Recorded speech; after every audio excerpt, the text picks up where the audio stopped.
শ্ৰীমন্ত শংকৰ হৰি ভকতৰ জানা যে নকল্পত আমাৰ পৰম গুৰু ৰাম আমাৰ পৰম গুৰু।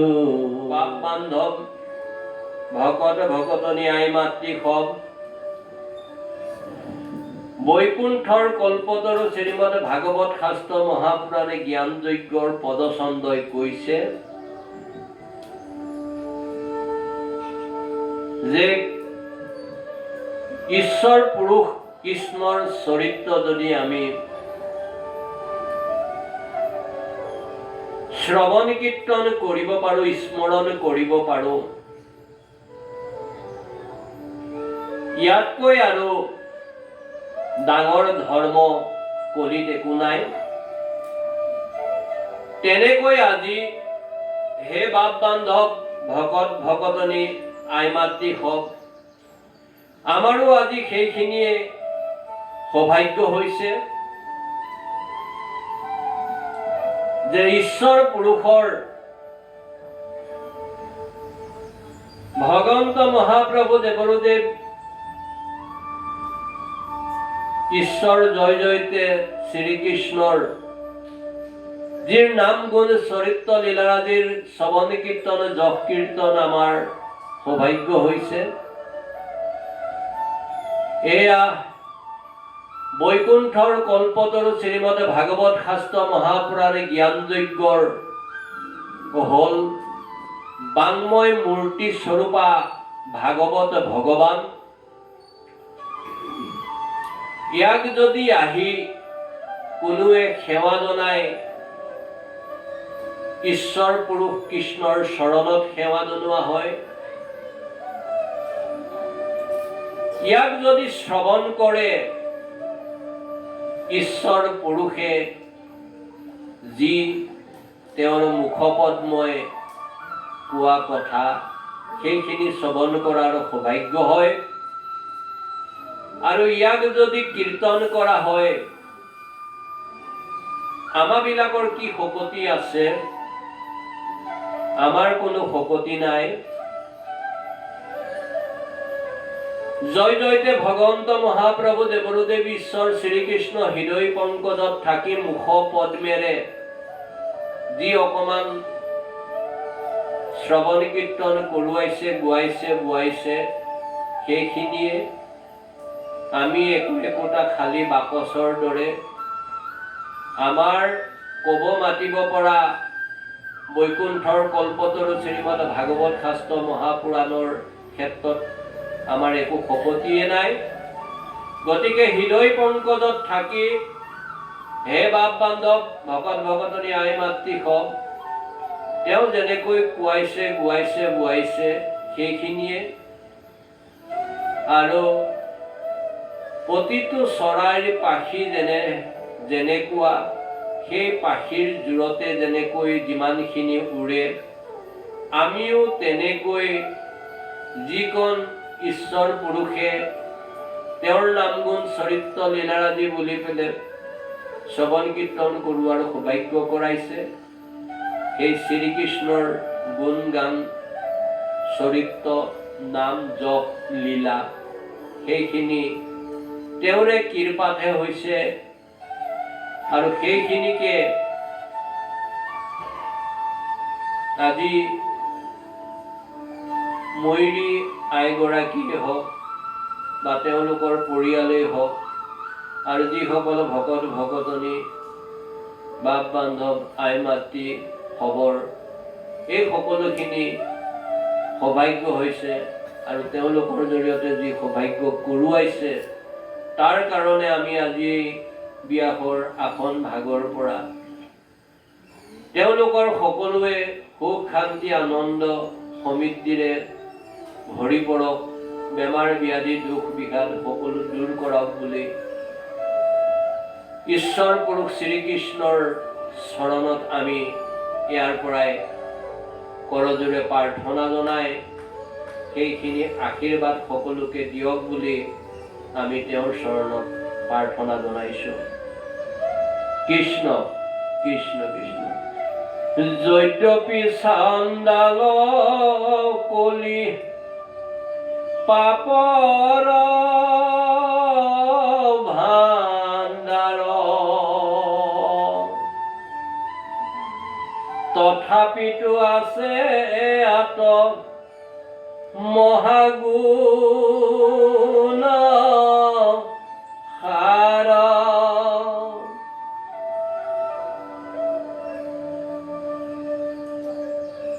কলি যুগ এতিয়া যেটো চলি আছে, কলি যুগ পাপৰ ভাণ্ডাৰ বুলি কৈছে। যদিও চণ্ডালৰ দৰে কলি পাপৰ ভাণ্ডাৰ বুলি কৈছে, তথাপিতো এই কলি যুগত মহা গুণ সাৰ আছে বুলি কৈছে। আৰু এইটো এই কাৰণেই যে পাঁচটা সৌভাগ্য আমাৰ সকলোৰে হৈছে,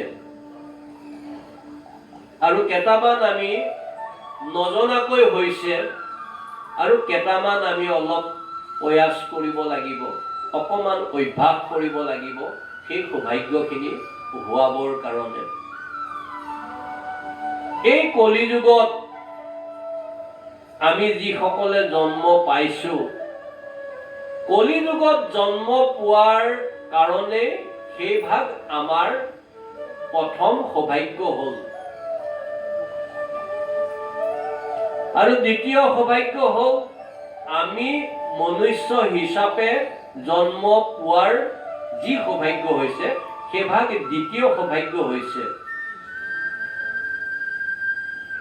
আৰু মনুষ্য জন্ম যে আমি পালো তাৰ তত্ত্বটো এই বৈকুণ্ঠৰ কল্পতৰু শ্ৰীমদ ভাগৱত শাস্ত্ৰ মহাপুৰাণে জ্ঞান যজ্ঞই কোৱা লেখীয়াকৈ যদি আমি চাওঁ, তেতিয়া আমি দেখা পাওঁ কৌটি কৌটি জন্মান্তৰে, কৌটি কৌটি জন্মৰ বা 84 লক্ষ জন্ম যোনি পৰিভ্ৰমণ কৰি কৰি জন্ম জন্মান্তৰৰ প্ৰাৰব্ধ আৰু সাঞ্চিত সুফলৰ বিনিময়ত দেৱতাৰো দুৰ্লভ বুলি কোৱা হৈছে। দেৱতাৰো দুৰ্লভ মনুষ্য জন্ম পোৱাৰ আমাৰ সৌভাগ্য হ'ল। সেই কথাখিনি আমি বুজি পাব লাগিব। আকৌ যে দুনাই মনুষ্য জন্ম পাম তাৰ কোনো নিশ্চয়তা নাই, সেই কথাটো আমি জানিব লাগিব। আৰু এই যে দেৱতাৰো দুৰ্লভ মনুষ্য জন্ম পোৱাৰ আমাৰ সৌভাগ্য হ'ল, এইটো হ'ল দ্বিতীয় সৌভাগ্য। আৰু তৃতীয় সৌভাগ্য হৈছে কেৱল মাত্ৰ হৰিৰ নাম ললেই কলিযুগত জীৱই মুক্তি পাব পাৰে। এনেতো ভকত ভকতনী সকলে মুক্তিও নিবিচাৰে, ইমান উচ্চ চিন্তা ধ্যান ধাৰণা ভাৱনা। কলিযুগত হৰিৰ নাম ললে মুক্তি পাব পাৰে। সত্য যুগত যেনেকৈ বহু ধ্যান কৰাৰ পিছতহে ঈশ্বৰ পুৰুষৰ কৃপা দৃষ্টি পাব পাৰি,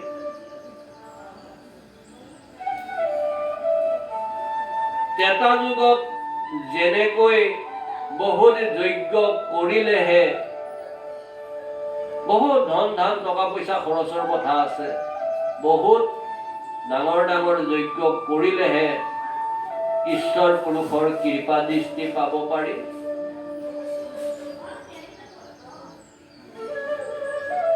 আৰু ধ্যানটো জানে সত্য যুগত ধ্যান কৰিবলৈ কিমান কষ্ট কৰিছিলে। হিৰণ্যকশিপুৰকে আদি কৰি তেওঁলোকে নাখাই নবৈ ভৰিৰ বুঢ়া আঙুলিৰ ওপৰত গোটেই শৰীৰৰ ভৰ দি পেলাই ঈশ্বৰক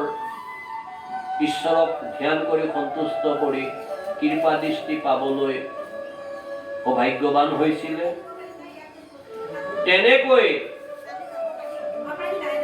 দাপৰত অনেক পূজা কৰিব লগা হৈছিলে আৰু সেই দাপৰৰ পূজাই আহি আজি কলি পাই গৈছেহি।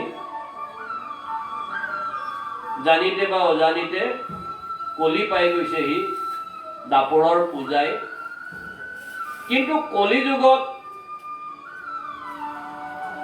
বৈকুণ্ঠৰ কল্পতৰু শ্ৰীমদ ভাগৱত শাস্ত্ৰ মহাপুৰাণে জ্ঞান যজ্ঞৰ পদছন্দই কৈছে বা শ্ৰী শ্ৰী শংকৰদেৱ গুৰুজনাই কৈছে, শ্ৰী শ্ৰী মাধৱদেৱ গুৰুজনাই কৈছে, ইত্যাদি ইত্যাদি গুৰুসকলেও কৈছে,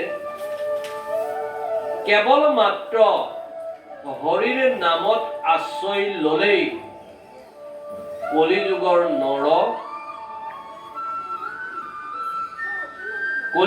নৰই ঈশ্বৰ পুৰুষৰ কৃপা দৃষ্টি পাব পাৰে। ধন ধান টকা পইচা ঐশ্বৰ্য বিভূতি একো নালাগে।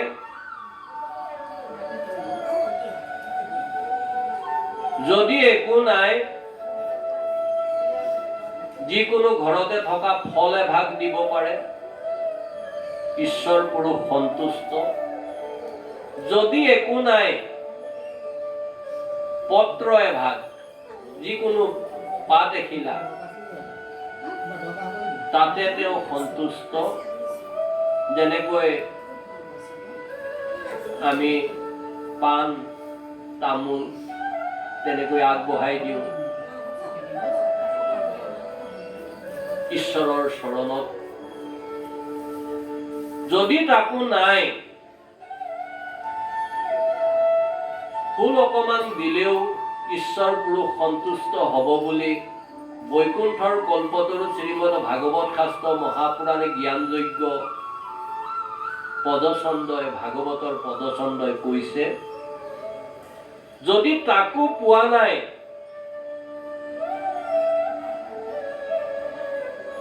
তেতিয়াহ'লে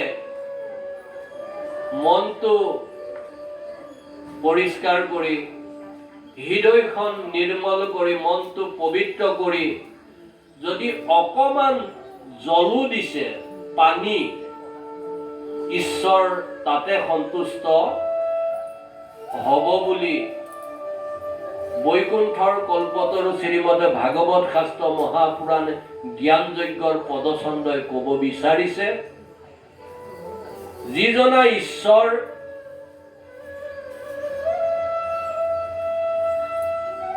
বৈকুণ্ঠৰ মালিক বা তেনেকুৱা সাতখন বৈকুণ্ঠ স্বৰ্গ ব্ৰহ্মলোকলৈকে আদি কৰি বৈকুণ্ঠৰ মালিক, এই পৃথিৱীৰ মালিক মৰ্ত্য, আৰু তেনেকৈ সাতখন পাতালৰ মালিক, অতল বিতল তলাতল সুতল ৰসাতল ইত্যাদি।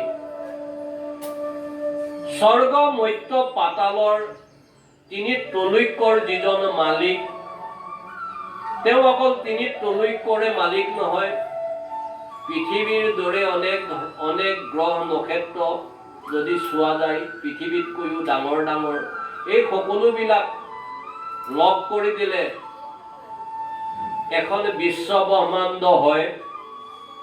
তেওঁ সেই বিশ্ব ব্ৰহ্মাণ্ডৰ মালিক, আৰু তেওঁ সেই এখন বিশ্ব ব্ৰহ্মাণ্ডৰ মালিকে নহয়, তেনেকুৱা কৌটি কৌটি বিশ্ব ব্ৰহ্মাণ্ডৰ যিজন মালিক,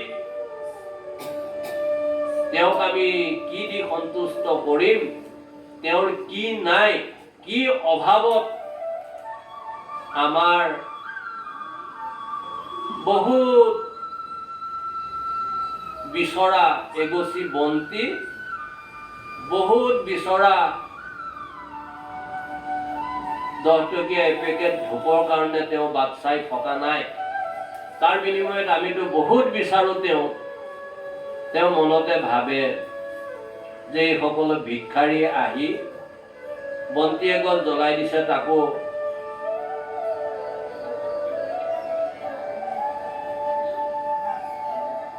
পিয়ৰ তেলৰ নহয়,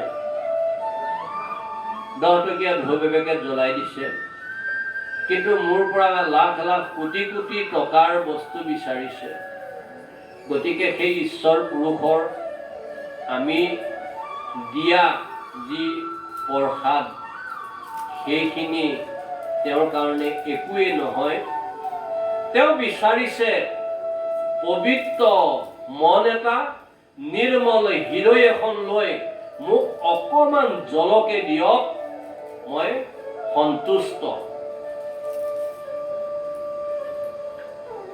আৰু সেইখিনি যেতিয়া শান্তিদূত হিচাপে কুৰুক্ষেত্ৰ যুদ্ধ হ'ব নালাগক বুলি তেওঁ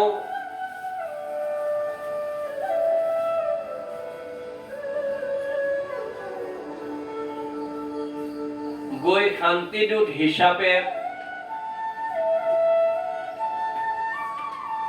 ধৃতৰাষ্ট্ৰৰ ৰাজসভাত উপস্থিত হৈছিলে, তেতিয়া ধৃতৰাষ্ট্ৰৰ লগতে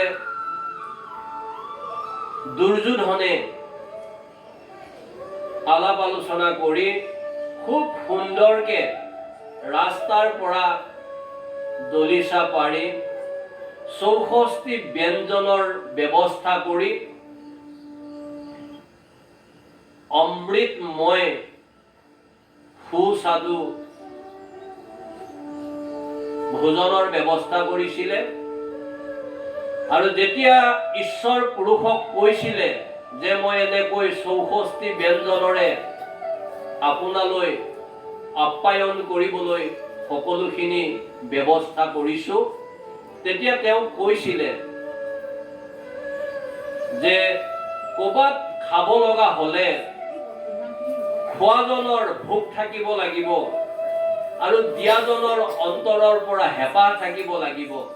আৰু তোমাৰ তাত মই অন্ন মহাপ্ৰসাদ গ্ৰহণ কৰিবলৈ না মোৰ ভোক আছে, না হেঁপাহ আছে, না তোমাৰ দিয়াৰ সেই পবিত্ৰতাখিনি আছে। কিন্তু তেতিয়া কৈছিলে যে মই বিদুৰৰ ঘৰত গৈ আজি অন্ন গ্ৰহণ কৰিম। কিন্তু সেই বিদুৰে যদিও প্ৰধানমন্ত্ৰী হৈ আছিল, তেওঁ কোনো টকা পইচা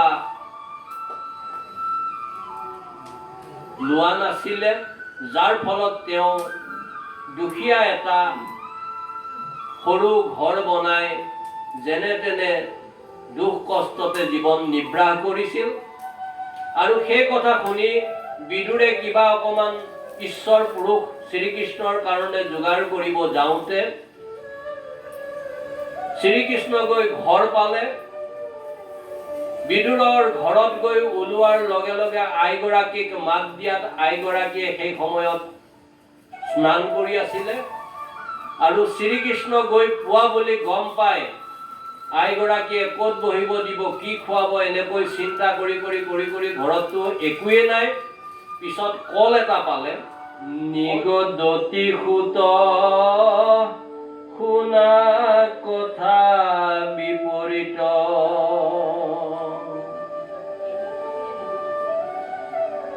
নিগ্ৰহিলা যিমতে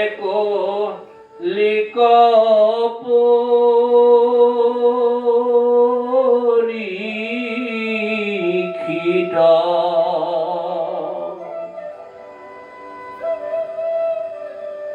মত্যয়ত হন্তে পাছে পায়াম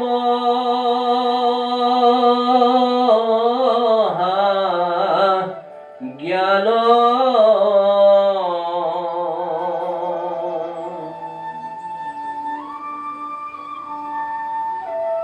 আখিল বিদুৰ দুনাই পান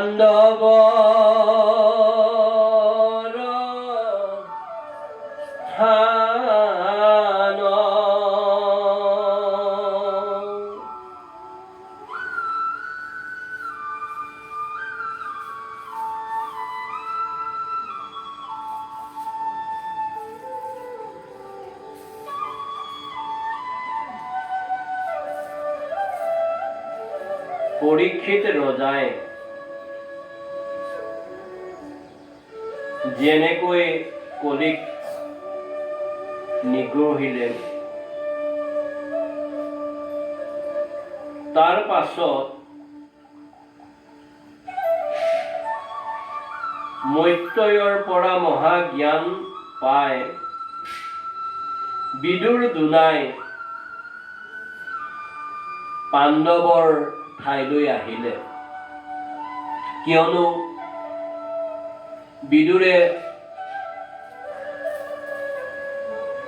জয় জয়তে ভগৱন্ত মহাপ্ৰভু দেৱদেৱ ঈশ্বৰ শ্ৰীকৃষ্ণই যি শান্তিদূত হিচাপে গৈ কুৰুক্ষেত্ৰ যুদ্ধ নহওক, শান্তিৰে মিল মিলাপেৰে পাণ্ডৱকো 5খন গাঁও দিয়া হওক, এই কথাখিনি শান্তিদূত হিচাপে ঈশ্বৰ পুৰুষে তেওঁলোকৰ ওচৰত ৰাখিছিলে। কিন্তু দুৰ্যোধন আৰু ধৃতৰাষ্ট্ৰৰ ফালৰ পৰা কোনো সঁহাৰি নাপালে। বৰঞ্চ দুৰ্যোধনে দুষ্টমতি হিচাপে ক'লে যে বিনা যুদ্ধে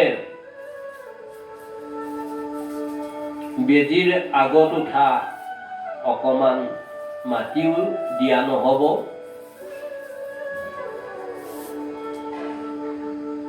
তেতিয়া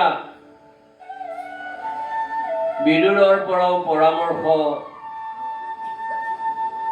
সেই যুদ্ধ সংক্ৰান্তত লোৱাৰ সৌভাগ্য হৈছিলে।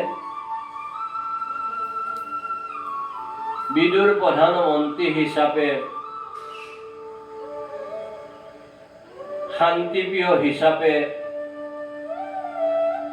তেওঁ জয় জয়তে ভগৱন্ত মহাপ্ৰভু দেৱদেৱ ঈশ্বৰ শ্ৰীকৃষ্ণৰ ঈশ্বৰ পুৰুষে কোৱা সেই কথাখিনিকে মানি লোৱা কথা কোৱাত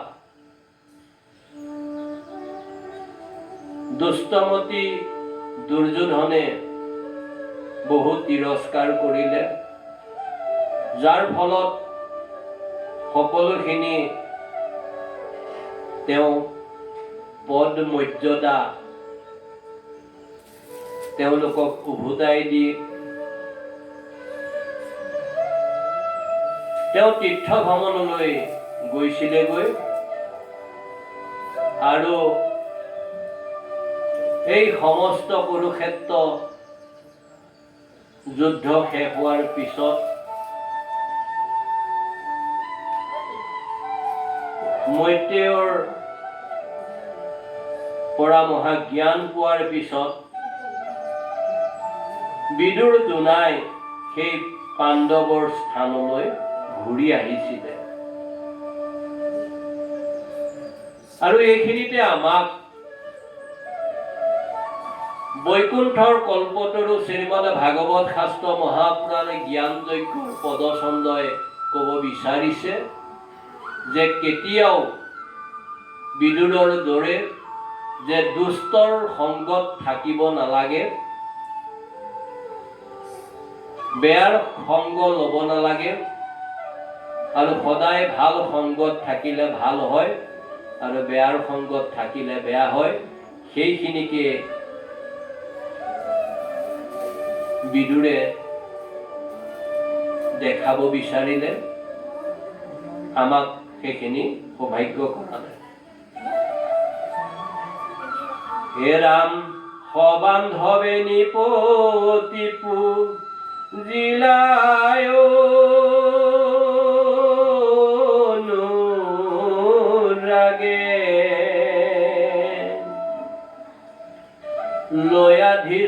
ধৃতৰাষ্ট্ৰ কপাই লানি ভাগে।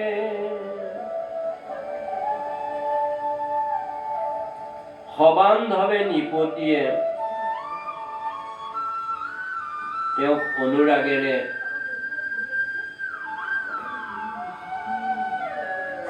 শুশ্ৰূষা কৰিলে আৰু তেতিয়াই নিশা ভাগলৈ ধৃতৰাষ্ট্ৰক পোৱাৰ সৌভাগ্য হৈছিলে। নপাই বৃদ্ধ পিতৃকনি পতিকান্দিলন্ত নাৰদে কহিলা পাছে সকল বৃত্তান্ত।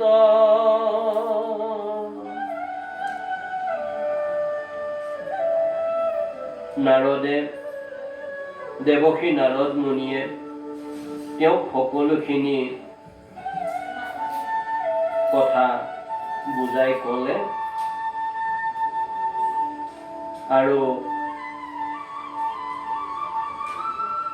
কান্দি থকা তেওঁক সান্তনা দিলে। আখিলা অৰ্জুন মহা দুখে মুখ স্নান কহিলা কৃষ্ণৰ সিতু বৈকুণ্ঠ পয়ান। মহাদুখে অৰ্জুনে আহি ভগৱন্ত মহাপ্ৰভু দেৱদেৱ জয় জয়তে ঈশ্বৰ শ্ৰীকৃষ্ণৰ বৈকুণ্ঠ পয়ান হোৱাৰ কথা ক'লে। শুনি নিপতিৰ ভৈলা মনত বিশ্বাত পৰীক্ষিত নাতিক দি লন্ত দণ্ড পাত। মথুৰাত নিয়া ৰাজা পাতিলা বৰজক পাছে পাঞ্চু ভাই গৈলা উত্তৰ দিশক।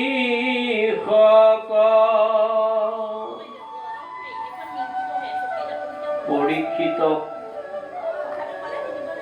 ৰজা পাতি তাৰ পিছত পঞ্চ পাণ্ডৱ উত্তৰ দিশলৈ গমন কৰিলে। কৃষ্ণ কৃষ্ণ হে ৰাম জ্বৰ পিশাচৰ যেন বিকৃত কুবেশ কৃষ্ণতে অৰ্পিয়া প্ৰাণ কৰিলা বিদেশ। তেতিয়া আৰু সেই উত্তৰ দিশে যোৱা পঞ্চ পাণ্ডৱৰ সেই ৰাজ পোচাক হওক অলংকাৰ হওক একো নাই, যেন তেওঁলোকৰ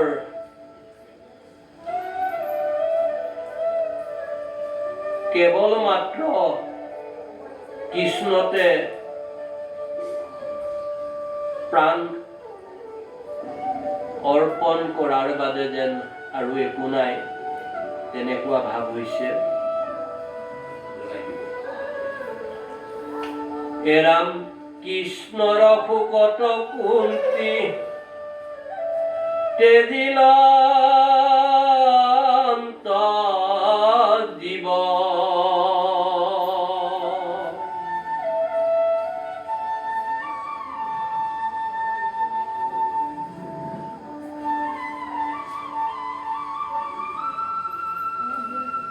পাইলন্ত কৃষ্ণৰ পদ দুয়ুম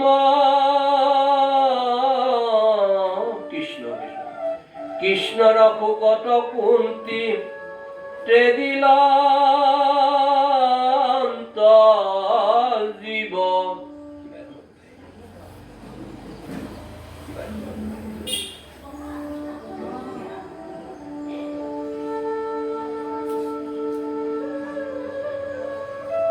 কৃষ্ণ স্মৰি মৰিলন্ত দ্ৰুপদৰ জীৱ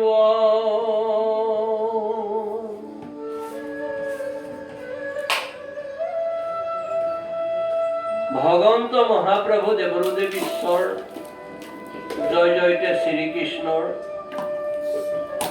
শোকত কুন্তি আয়ে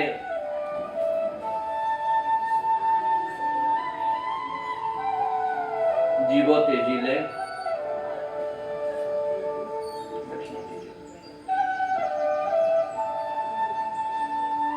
ঈশ্বৰ পুৰুষক কৃষ্ণক স্মৰি সেই দুৰ্পদৰ জীৱ মৰিলে পাইলন্ত কৃষ্ণৰ পদ দুয়ুম পতি ভৈল পৰীক্ষিত পাছে প্ৰধান নিপতি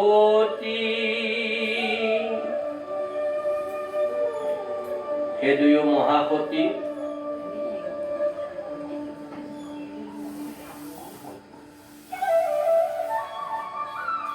ঈশ্বৰৰ চৰণত মুক্তি পালে আৰু প্ৰধান নিপতি হিচাপে ৰজা হিচাপে পৰীক্ষিত ৰজা হ'ল। তেৰাম সংসাৰে যাহাৰ ঘূৰা আকাশৰ পথে জিনিলন্ত জম্বুদ্বীপ ৰাজায়ে কেৰথে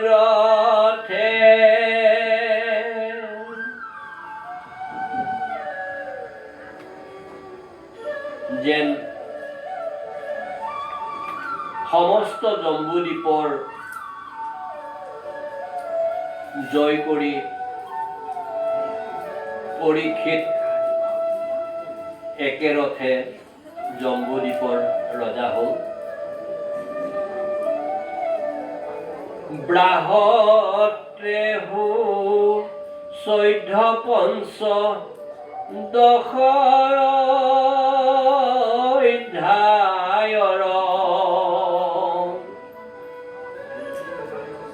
এহি মানে গৈল কথা প্ৰথম স্কন্ধৰ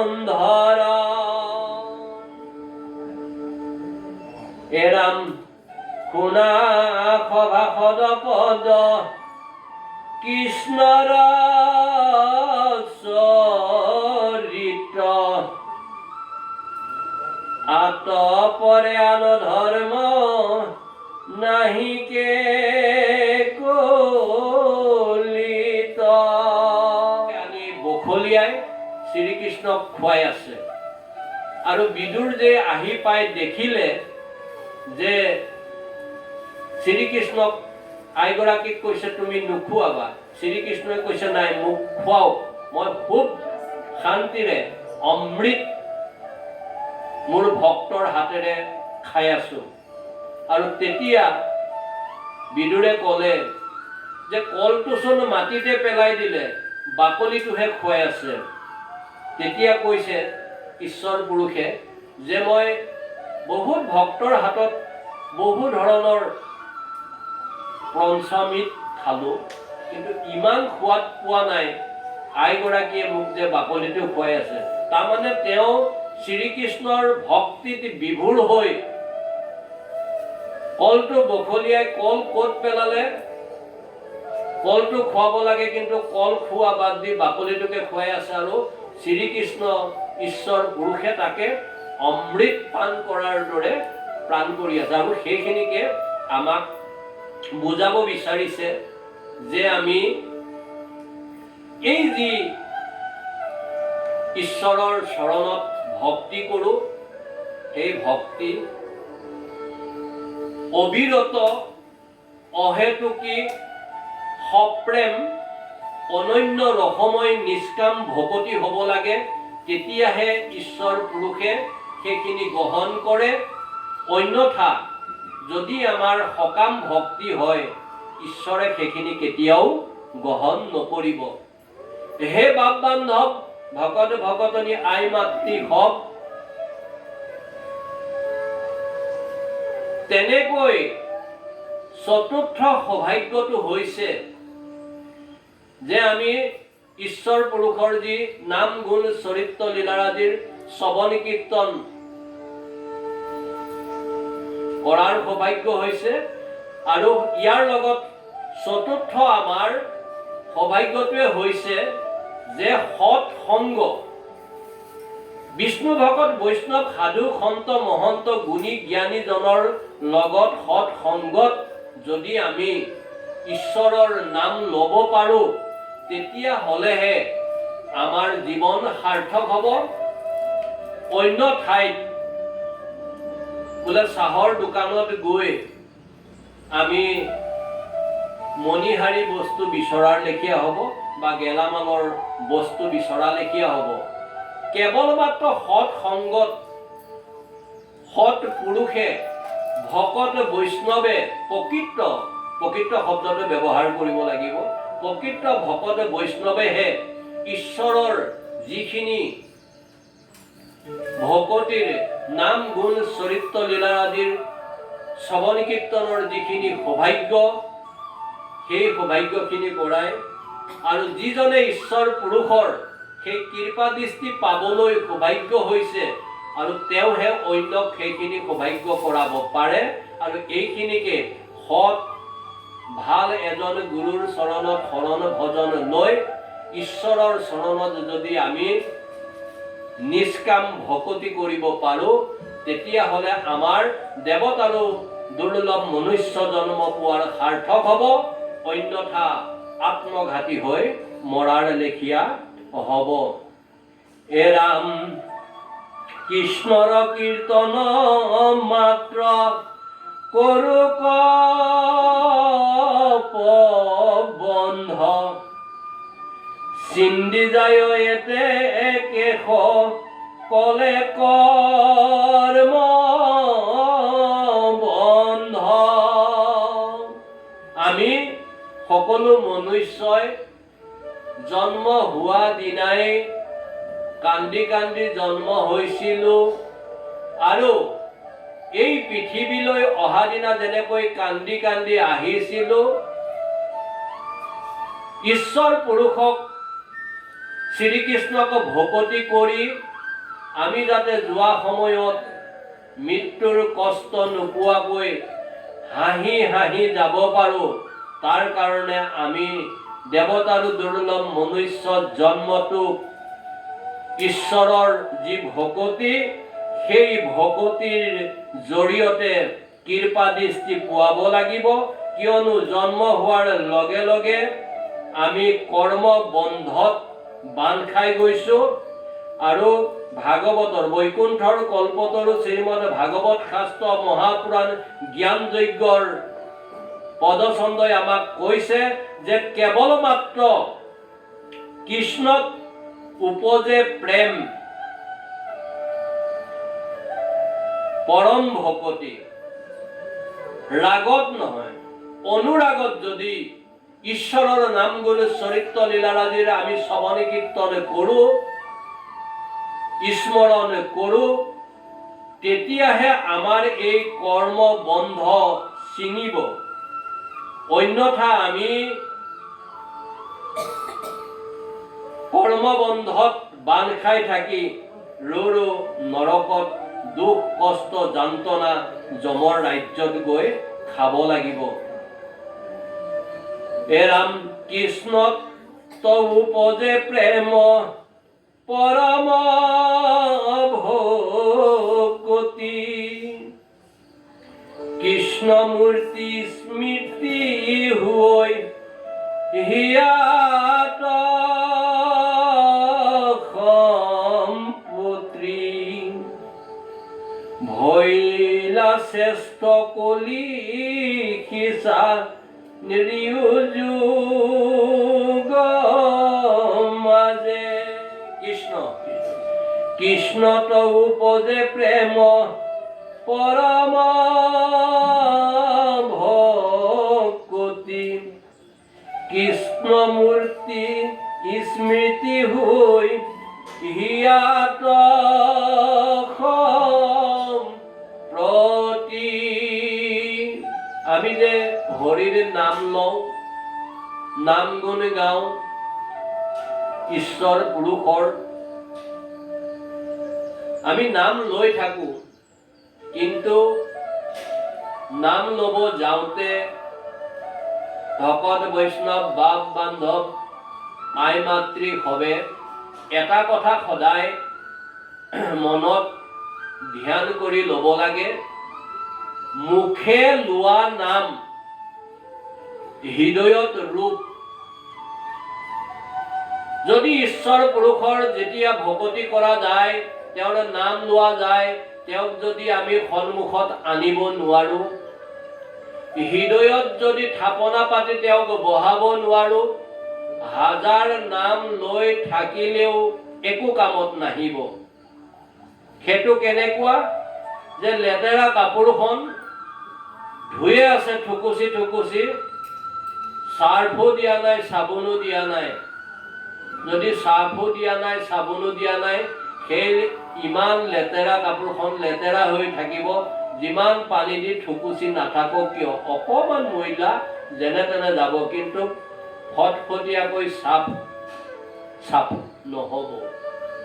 সেই কথাখিনি বৈকুণ্ঠৰ কল্পতৰু শ্ৰীমদে ভাগৱত শাস্ত্ৰ মহাপুৰাণে জ্ঞান যজ্ঞত কৈছে যে ঈশ্বৰৰ নাম গুণ চৰিত্ৰ লীলাৰাজিৰ যেতিয়াই শ্ৰৱণ কীৰ্তন কৰোঁ, যেনেকে আমি দিহা নাম লওঁ, আমাৰ সন্মুখত ভগৱন্ত মহাপ্ৰভু দেৱৰুদেৱ জয় জয়তে ঈশ্বৰ শ্ৰীকৃষ্ণৰ মূৰ্তি ভাগক আনি হৃদয়ত স্থাপনা কৰি লৈ মুখে নাম ল'লে, তেতিয়াহে আমাৰ সেই নাম লোৱা কামত আহিব। তাৰমানে চাৰ্ফ চাবোন দি যেনেকে কাপোৰ ধুই দিলে ফটফটীয়াকৈ চাফা হয়, তেতিয়াহে আমাৰ সেই নামে কাম দিব। অন্যথা আমি নাম বহুত লৈ থাকিলেও একো নহ'ব। আৰু সেইখিনি একেদিনাই নহয়, আমি অভ্যাস কৰিব লাগিব। অভ্যাস কৰিলেহে, বোলে অভ্যাসৰ নৰ কৰ্ণ পথে কৰে শৰ। এনেই কাৰ মাৰিলে মানুহটোৰ গাটো নালাগিব। যদি অভ্যাস কৰে, সেই মানুহজনৰ কাণৰ ফুটাই দিও কাৰ মাৰিব পাৰিব। অভ্যাসৰ নৰ কৰ্ণ পথে কৰে শৰ, ঘঁহি থাকিলে শিলুক হৈ যায়। চেষ্টাৰ অসাধ্য একো নাই। সেই কথাখিনি আমি চিন্তি পেলাই ভকত বৈষ্ণৱ আই মাতৃ সবে নাম ল'লে আমাৰ উপকাৰ হ'ব। আমি সেইখিনি অভ্যাস কৰিব লাগিব।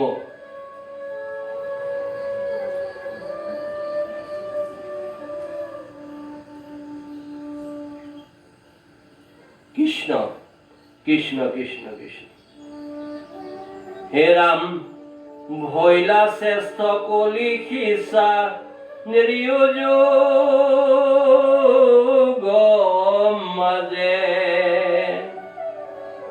প্ৰশংসে কলিক মহা মহন্ত মাজে। সত্যযুগ,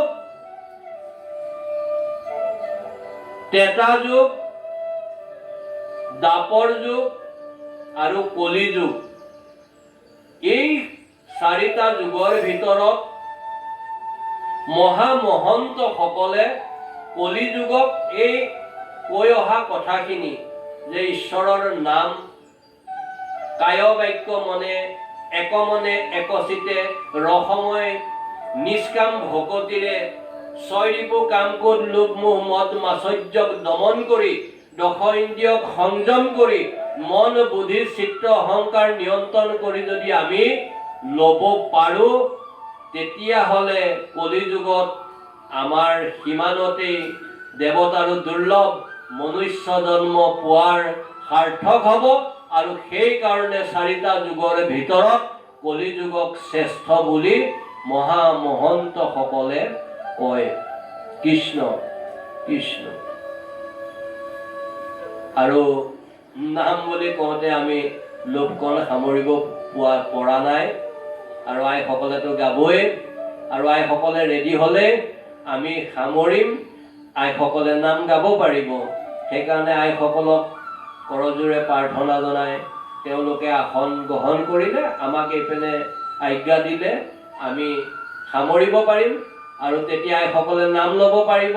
নহ'লে এনেকৈ থাকোঁতে ৰাতি হৈ যাব, আমাক যাতে দায়দোষ অপৰাধ নধৰে। নাম বুলি কওঁতে আমি আমাৰ মনটোক সামৰিব পৰা নাই, লোভীয়া মানুহ নহয় জানো? কৃষ্ণ কৃষ্ণ।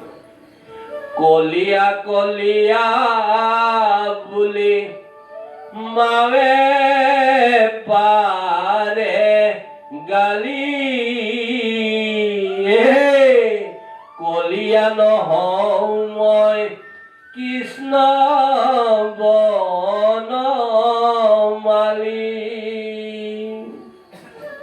বান্ধৱ কৃষ্ণ। কলিয়া কলিয়া বুলি মাৱে পাৰে গালি, কলিয়া নহওঁ মই কৃষ্ণ বনমালী। কৃষ্ণ। ধৰ্ম অৰ্থ কাম মুখ্য কীৰ্তনতে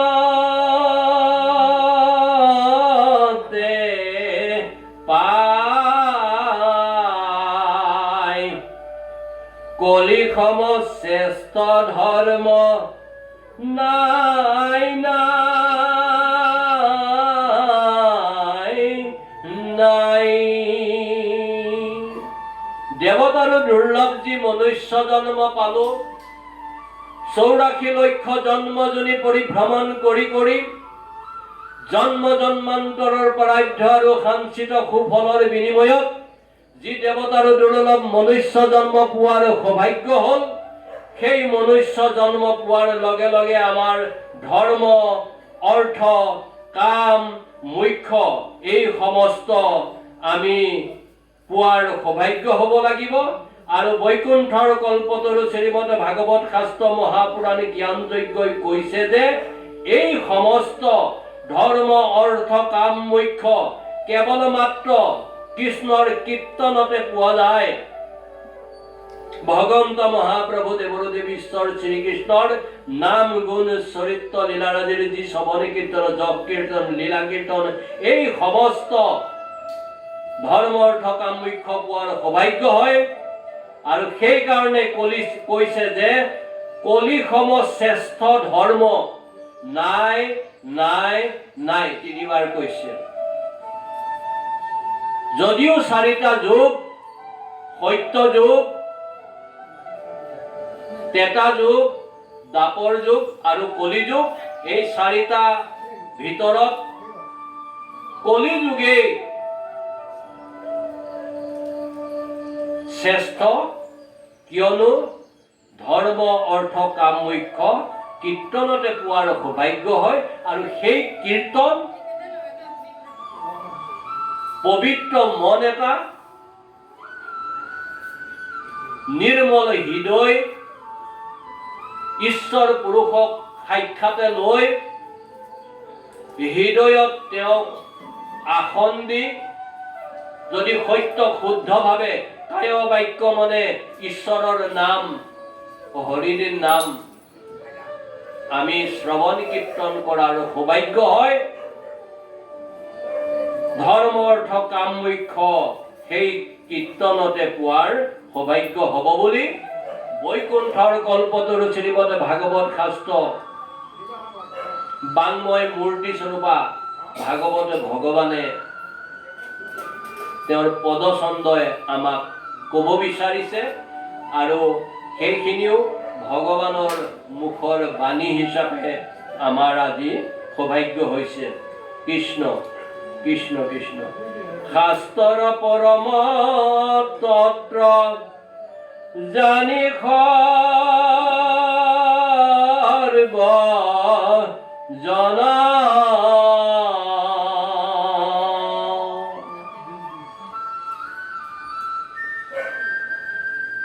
কৰিও কৃষ্ণৰ নিতে শ্ৰৱণ কীৰ্তন। হে বাপ বান্ধৱ, ভকত ভকতনী, আই মাতৃ সব, এই সকলোখিনি ভাগৱত ভগৱান বৈকুণ্ঠৰ কল্পতৰু এই মহাভাগৱত শাস্ত্ৰভাগে পদচন্দই আমাক বুজালে। সেই কথাখিনিকে জানি যে এই ভাগ বৈকুণ্ঠৰ কল্পতৰু শাস্ত্ৰ পৰম তত্ত্ব সকলোৱে আজি জনাৰ সৌভাগ্য হ'ল আৰু সেইখিনি জানি কৰিও কৃষ্ণৰ নিতে শ্ৰৱণ কীৰ্তন। ভগৱন্ত মহাপুৰুষ দেৱৰুদেৱ ঈশ্বৰ শ্ৰীকৃষ্ণৰ জয় জয়তে যদি শ্ৰীকৃষ্ণৰ নাম গুণ চৰিত্ৰ লীলাৰাদিৰ শ্ৰৱণ কীৰ্তন লীলা কীৰ্তনৰ আমি সৌভাগ্য কৰিব পাৰোঁ, তেতিয়াহ'লে এই কীৰ্তনৰ জৰিয়তে আমাৰ সমস্ত ধৰ্ম অৰ্থ কাম মোক্ষ পোৱাৰ সৌভাগ্য হ'ব। কৃষ্ণ অপ্ৰয়াসে সাধে সিদ্ধি মহাহৰি নাম।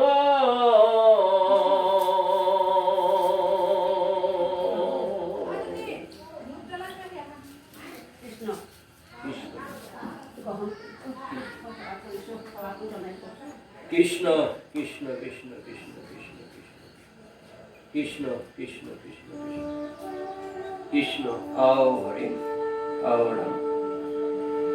হে রাম অপ্রয়াসে সাধে সিদ্ধি মহাহরি নাম। জানি নিরন্তরে নরে বোলা রাম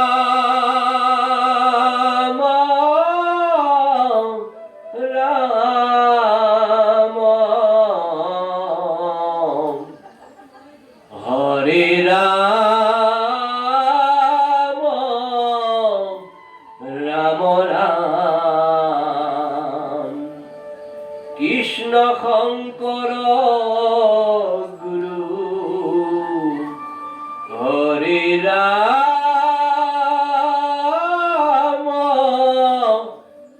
রাম কৃষ্ণ কৃষ্ণ কৃষ্ণ।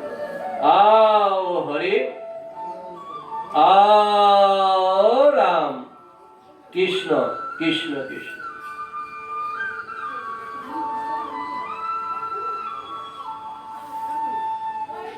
আইসকল আহি ইয়াত বহিলে আপোনালোকে ক'লে আৰু নামভাগ গাব পাৰিব, আমি এফালে ৰাখি দিব পাৰিম। আৰু নহ'লে এনেকৈ থাকোঁতে ৰাতি হ'বগৈ 12টা বাজি গ'লেও কিন্তু আমাক দুখী ভাও। কৃষ্ণ কৃষ্ণ। মই আধ্যা পেলালো, এতিয়া কথা হ'ল আপোনালোকে অহালৈকেহে মই এনেই গাই থাকিম দেই। কৃষ্ণ ঈশ্বৰৰ নাম গুণ বুলি এনেই ৰৈ থাকিলে বেয়া লাগিব যে, সেইটো কাৰণে কৃষ্ণ। পৃথিৱী আৰু ধৰ্মৰ কথোপকথন। পৃথিৱী আৰু ধৰ্মই যে কথোপকথন কৰিছিলে সেই কথাটো আমাৰতো সৌভাগ্য। তেনেকৈ ধৰক ভকত বৈষ্ণৱ বাপ বান্ধৱ আই মাতৃ সকলৰ কিছু কিছু ধৰক হোৱা নাই, সেই কথাখিনি আমাৰ আজি সৌভাগ্য হ'ব। কিনো আলোচনা কৰিলে? পৃথিৱী আৰু ধৰ্মই ছবি। ইয়ালৈ আহিলে বৈকুণ্ঠৰ কল্পতৰু শ্ৰীমতে ভাগৱত শাস্ত্ৰ মহাপুৰাণী জ্ঞানযজ্ঞ জৰিয়তে এই যি বাংময় মূৰ্তি স্বৰূপা ভাগৱত ভগৱানৰ যিখিনি কথা, সেইখিনি আমাৰ এনেকৈ শুনাৰ সৌভাগ্য হ'ব। অন্যথা আমি সেইখিনি কথাৰ পৰা বঞ্চিত হৈ থকা হয়, আৰু হয়ো। বিশেষকৈ আমি স্বীকাৰ কৰিবই লাগিব, ময়ূৰী আইগৰাকী আৰু তেওঁলোকৰ সপৰিয়ালে স্বামীকে আদি কৰি যিমানখিনি চেষ্টা যত্ন পুৰুষাৰ্থ কৰি আজি আমাক এইখিনি ঈশ্বৰ পুৰুষৰ নাম গুণ চৰিত্ৰ লীলাৰাজিৰ শ্ৰৱণ কীৰ্তন যশ কীৰ্তন লীলা কীৰ্তনৰ সৌভাগ্য কৰিলে। হে বাপ বান্ধৱ ভকত ভকতনী আই মাতৃ সব, আজি এই অনুষ্ঠান ভাগ দ্বিতীয় বৈকুণ্ঠ পুৰী হেন কৰালে। আমিও হয়তো এই সময়খিনিত আপোনালোকে জানে অত দোকানে বজাৰে ৰাস্তা পদূলিয়ে থিয় দাঙা দি পেলাই থাকিলো হৈ, তাৰ ঠাইত আজি আহি ঈশ্বৰৰ নাম গুণ চৰিত্ৰ লীলাৰাজিৰ অমৃত পান কৰাৰ সৌভাগ্য হৈছে। তাৰ কাৰণে এই পৰিয়ালটোক আমাৰ এই ব্যাসৰ আসন ভাগৰ পৰা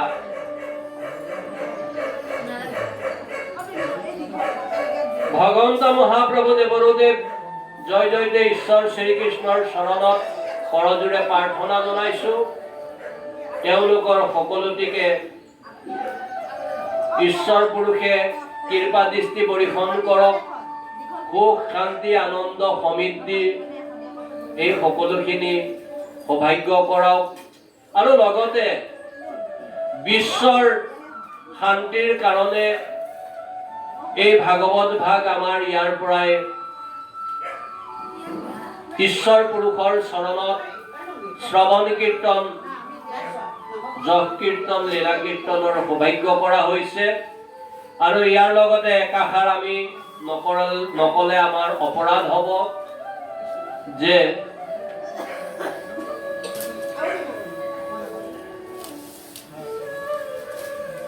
সংগীতৰ সম্ৰাট জুবিন গাৰ্গৰ আত্মাৰ সদগতি, তেওঁৰ সদগতিৰ কাৰণে এই অনুষ্ঠান ভাগ আমি জুবিন ক্ষেত্ৰত গৈ কৰাৰ অন্তৰৰ পৰা ইচ্ছা আছে। তাৰে ফিতা কটা লেখিয়াই হৈছে এই ভাগ, ইয়াৰ পৰাই এনেকৈ আয়োজন হৈছে। আৰু তেওঁৰ জাষ্টিছ পাওক,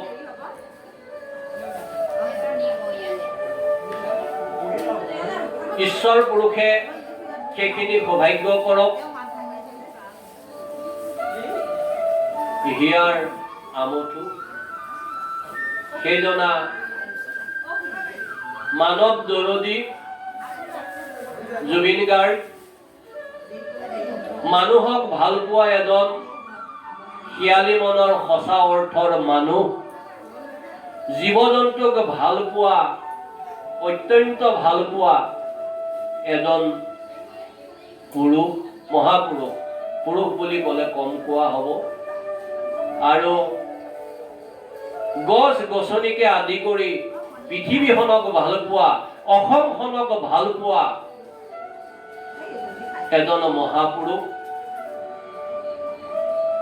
দিল্লীত গৈ সুন্দৰ প্ৰতিষ্ঠা লভিব পৰা স্বত্তেও তেওঁক অসমখনৰ যি মৰম স্নেহ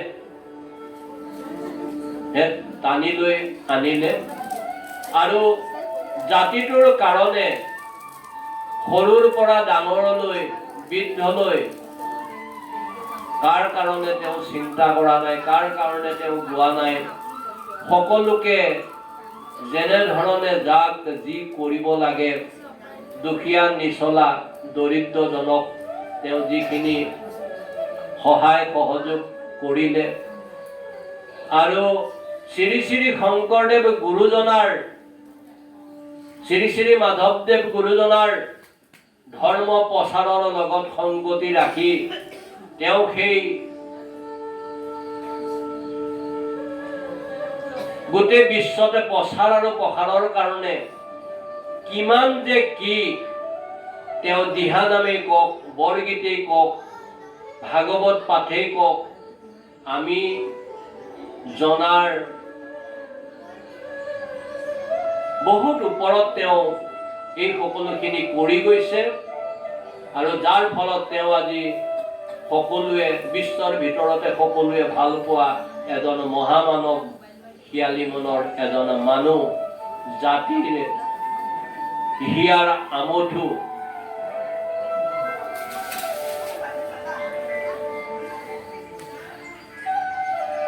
সংগীতৰ সম্ৰাট আৰু যে ইত্যাদি ইত্যাদি বহু কিছু উপাধিৰে তেওঁক যদি অলংকৃত কৰা হয় কম হ'ব। আজিলৈ আমি ইমানতে এই সকলোখিনি এৰিলোঁ, বিশ্ৰাম দিছোঁ। পৰৱৰ্তী অনুষ্ঠানত আকৌ সুন্দৰকৈ ভগৱন্ত মহাপ্ৰভু দেৱদেৱ ঈশ্বৰ শ্ৰীকৃষ্ণই যেনেধৰণে কৃপা দৃষ্টি কৰাই, পুৱাই মাতাই গুৱাই, শ্ৰৱণ কীৰ্তন কৰোৱাই, বৈকুণ্ঠৰ কল্পতৰু শ্ৰীমৎ ভাগৱত শাস্ত্ৰ মহাপুৰাণ জ্ঞান যজ্ঞৰ জৰিয়তে যাতে আমাৰ এই সকলোখিনি সৌভাগ্য কৰক আৰু সকলোটিকে সত্যত থাকি শুদ্ধকৈ চলি ঈশ্বৰ পুৰুষৰ হৰিৰে নামত আশ্ৰয় লৈ কলিযুগৰ যিখিনি সৌভাগ্য যাতে কৰিব পাৰে আৰু ঈশ্বৰ পুৰুষৰ নামৰ জৰিয়তে, হৰিৰ নামৰ জৰিয়তে সকলোৱে যাতে উদ্ধাৰ পাব পাৰে। তেওঁৰে নাম গুণ চৰিত্ৰ লীলাৰাজিৰ শ্ৰৱণ কীৰ্তন যশ কীৰ্তন কৰি সকলোৱে কৃপা দৃষ্টি প্ৰদান হওক। এই ব্যাসৰ আসন ভাগৰ পৰা আমি জয় জয়তে ভগৱন্ত মহাপ্ৰভু দেৱদেৱ ঈশ্বৰ শ্ৰীকৃষ্ণৰ অভয়নুৰ ৰাতুল যুগল দুখানী শ্ৰীচৰণ পাদপদ্মত সকলোকে অবিৰত অহেতুকী সপ্ৰেম অনন্য ৰসময় নিষ্কাম ভক্তি কৰি থাকিবলৈ সৌভাগ্য প্ৰদান কৰক, এইখিনিয়ে প্ৰাৰ্থনা জনাইছোঁ। আৰু সেই ভগৱন্ত মহাপ্ৰভু দেৱদেৱ ঈশ্বৰ শ্ৰীকৃষ্ণ কৰুণাময়, কৰুণাৰ সাগৰ, তেওঁ দয়াময়, দয়াৰ সাগৰ, তেওঁ কৃপাময়, কৃপাৰ সাগৰ, আৰু তেওঁ সেই কৃপা সকলোৰে শিৰত বৰষক। এইখিনিয়ে আমাৰ প্ৰাৰ্থনা। কৃষ্ণ কৃষ্ণ কৃষ্ণ কৃষ্ণ। আৰু আমি এভাগ প্ৰাৰ্থনাৰে আমাৰ এই অনুষ্ঠান ভাগ বিৰাম দিব ওলাইছোঁ। কৃষ্ণ কৃষ্ণ। হে ভগৱন্ত মহাপ্ৰভু দেৱদেৱ ঈশ্বৰ শ্ৰীকৃষ্ণ, আপোনাৰ নামগুণ চৰিত্ৰ লীলাৰাজিৰ শ্ৰৱণ কীৰ্তন যশ কীৰ্তন বৈকুণ্ঠৰ কল্পতৰু শ্ৰীমদ ভাগৱত শাস্ত্ৰ জ্ঞান যজ্ঞৰ জৰিয়তে আমি কৰোঁতে মেলোঁতে জানিতে অজানিতে বহু দুখ অপৰাধ হ'ব পাৰে প্ৰভু,